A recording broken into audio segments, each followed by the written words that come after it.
Hello, welcome to How to Play Cards of Fortune, a game for 3 players. Now, if you're not familiar with the cultural phenomena that is Wheel of Fortune, don't worry, I'll explain it to you real quick. It's a simple game in which you're trying to guess what the puzzle is. You do this by a process of elimination of guessing consonants, and you'll get money based off whatever the wheel lands on, unless it lands on the lose a turn or bankrupt spot on the wheel. There'll be a final round where you try to guess the letters, and your dreams will be crushed when you realize what prize you would have won. And it's been hosted by Alex Trebek on an April Fool's episode, but it's mostly been hosted by Pat Sajak and Vanna White. Old people love this show because it's been on the air so long, it's familiar to them. They can play it during the daytime. And if there's one thing old people also love besides Wheel of Fortune, it's voting. And there's been a very direct cause of all this is that Wheel of Fortune gets more political advertising than any other television show.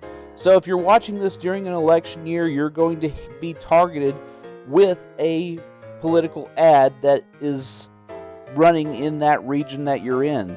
So Wheel of Fortune has had a long history of success, and it has been rebranded as everything from bingos to arcade games to card games and board games.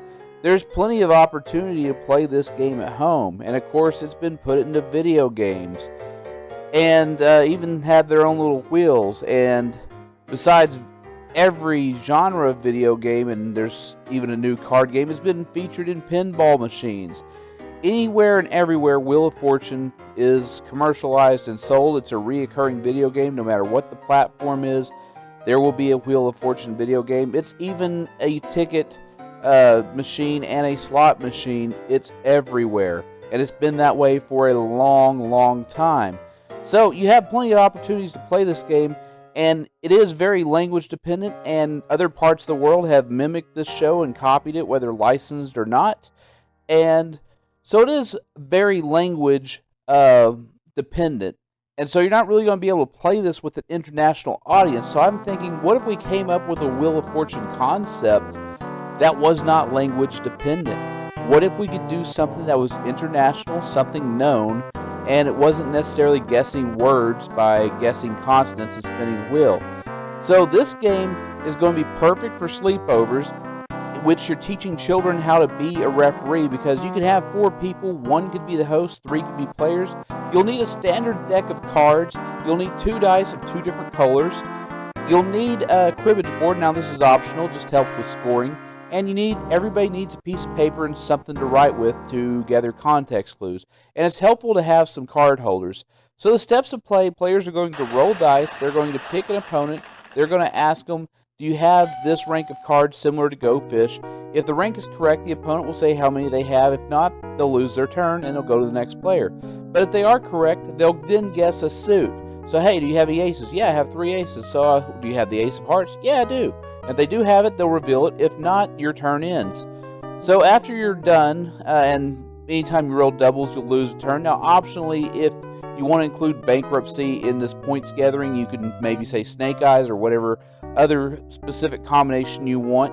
It's your choice, it's your game. So the object is to correctly guess all 13 cards of the dummy hand. Each player will have 13 cards. The dummy will have 13. Basically, the host will be in view of the 13 cards that people are trying to guess, that players are trying to guess. But everybody's going to take a turn. They're going to roll the dice, and they're going to pick an opponent and ask them for a specific card. Now, I think we kind of need a dice tray because I can't really see over the cards when I'm sitting at the table. So West has rolled. They've rolled a 3 on the green. The red 5 does not mean anything because, well, we're only using the red dice to determine if we have doubles or not. So West asks East if they have any aces. Yes, they have 3, so they go ahead and take all 3 aces out and say, okay, there's my 3 that I have. Now you're going to guess a suit. Do you have the ace of spades? That's when you're going to find out, yeah, no, I don't have the ace of spades. So your turn's over, and it goes in a clockwise direction. So now it's going to be East's turn. East will roll the dice, and then East will pick a player who will then ask that question. So she'll ask West, do you have any 2s? West will answer, no, I don't have any 2s. So the turn ends immediately. So now it goes to South. South goes ahead and rolls. And he's got a 5 and a 6, so 5 points will be awarded if he gets this right. He picks an opponent, and he goes ahead and asks the important question. Hey, East, do you have the ace of clubs? Because, you know, she has 3 aces. Yes, she has the ace of clubs, so then she reveals it to everybody. There's the ace of clubs, and she's going to put it on the card holder where everybody can see. The 5 points is going to be scored by South, and he's going to roll again or take a guess at what the dummy hand is. Now, it's way too early to guess, obviously, so he's going to roll again. And now he's got a 1 and a 6, so this will be worth 1 point. Do you have the ace of diamonds? Why, yes, I have the ace of diamonds. It's going to be shown to everybody and then placed where everybody will see on the card holder. Now, card holders are optional. You could obviously just put these on face up on the table. It's your choice. You don't necessarily need the card holders, but since I had them and I wanted a nice little dice pit, I used them. So now we have rolled a 6. We asked for the final ace, the ace of hearts. Sure enough, they have it. They reveal it to everybody, and they could take another guess, or they could roll. So South decides not to take a guess. They're going to roll. Now, if South does guess and guesses incorrectly, the turn will be over, and only the host can verify if he got every card correct without showing anybody. So now we roll a 5 and a 4, so 5 points, and so he asks West, do you have any 7s? West answers, yeah, I have 3 7s. So now South is going to guess, do you have the 7 of clubs? That guess, of course, is incorrect, so he loses his turn, and the dice then go to West, and West goes ahead and rolls. So anytime you roll doubles, you're going to lose a turn, like what happened here. That turn will get lost, and it'll go from East all the way back to South. And then once a player has all their cards guessed, that player's out of the game. They can no longer make any rolls, they can no longer gather any points, and they can no longer guess what the dummy hand is. So by the time somebody is in this position, they should have a pretty close estimate on what the dummy hand might be based on what cards they had and what cards other opponents had and what guesses other opponents take during the game. That's why you have a notepad, so you can take notes. Now, after a certain number of rounds, if you want to do 3 rounds of this game and then do a 4th round, the host will then deal 13 cards to himself and pass the dice and roll the dice to determine what the value of each correct guess will be. And the same process will happen. Players will guess a rank, and that number of rank will be revealed. So if you have 3 aces, the host will say, yes, there's 3 aces, and then they'll try to guess ace of whatever suit. If that guess is correct, they'll score that many points, and then they'll have a chance to guess the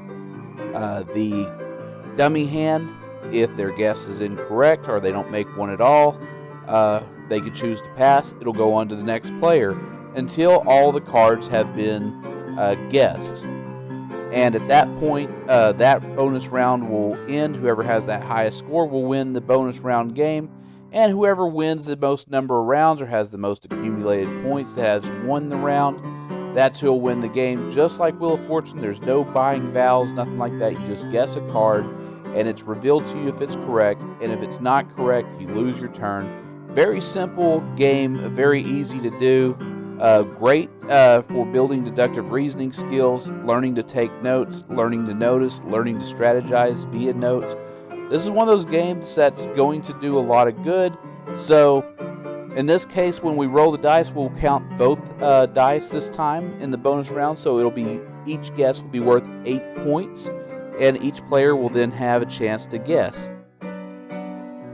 And so each player basically guessed an ace, so they'd all score 8 points because nobody went ahead and took a guess. And that's basically how you do the bonus round. Real easy, real fun game. Player with the highest score at the end wins.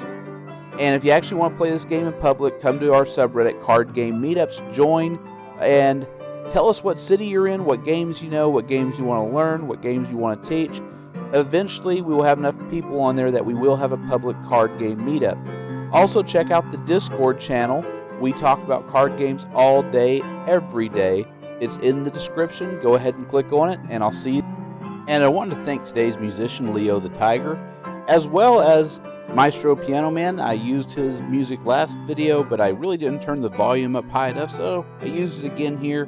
Do check out his channel. Do check out both of their channels. The links are in the description. And do like and subscribe. Do share these videos with friends and family and let them know, hey, we want to play some card games. Let's try this game. See you next video.